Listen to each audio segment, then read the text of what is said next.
और अभी आप चीनी वाला जो बहरान है उसको अगर आप देखें तो उसको जो है वो ऐसे लगता है कि खून खाते डाल दिया गया कि 1985 से शुरू करेंगे। और भाई जो अभी जो हुए थे, जो अभी केसेस सामने आए, चीनी का जो बहरान पैदा हुआ, एक मसनूई बहरान हुआ, पहले उसको तो निपटा लेते तो फिर बाद में जो है वो पिछला हिसाब किताब तो बाद में होता है। अगर आप पिछले के साथ मिलाएंगे तो वो लंबी खेल बन जाएगा, और वो लंबा जो खेल होता है उसको निपटाना आसान। हिंदुस्तान ने इसको मुतनाज़िया से हटा के अपने आइन में तब्दीली करके अपना एक हिस्सा बना लिया है। तो ये बड़ी एक दर्दनाक कहानी है कि अदाकारा उस्मा खान के घर मलिक रियाज की बेटियों ने धावा बोल दिया। और वो कैसे धावा बोला, अपने गार्ड्स भी साथ लेकर गए उनके घर और उनके ऊपर तशद्दुद किया, बहुत ज़्यादा जुल्म किया। चलिए देखते हैं दोस्तों कि ये बजट जो है, मौजूदा बजट, ये कितना आवाम दोस्त है और कितना नहीं है। इस हवाले से आप खुद ही राय कायम कर लीजिएगा। मैं आपके सामने सिर्फ 3 सेक्टर्स हैं, उनके आदाद व शुमार कुछ आपके सामने रखता हूँ और फिर आप देखिएगा कि ये कितना कोई आवाम दोस्त बजट है।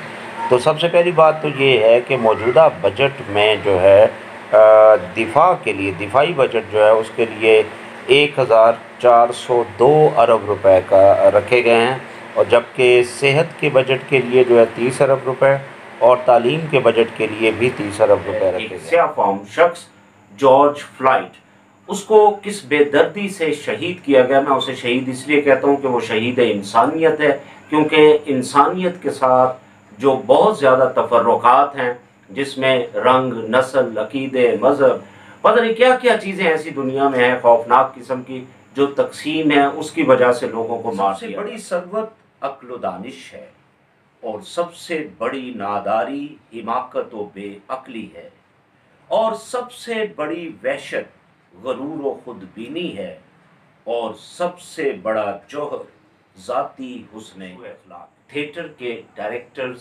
प्रोड्यूसर्स और एक्टर्स का एक मसला है, और काफ़ी दिनों से इस हवाले से बात भी हो रही है, लेकिन अभी तक हुकूमत ने उस पर कोई तवज्जो नहीं की। मौलाना तारिक जमील साहब के मुंह से निकल आया लाइव टेलीथॉन में।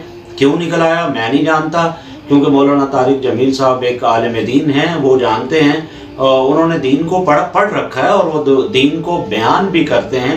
लेकिन कुछ बातें मैं उनके लिए भी ज़रूर यहाँ पर अर्ज करना चाहूँगा कि ये वाकई एक बहुत ही ख़तरनाक चीज़ है, झूठ। तो आज उस्मा खान के केस में भी यही कुछ नज़र आया है कि बहुत ही बाअसर शख्सियत, उनके खिलाफ कोई भी सामने नहीं आया, इंसाफ करने वाले भी सामने नहीं आए, बल्कि सामने आना तो कुजा, वो तो उनके साथ शामिल हो गए।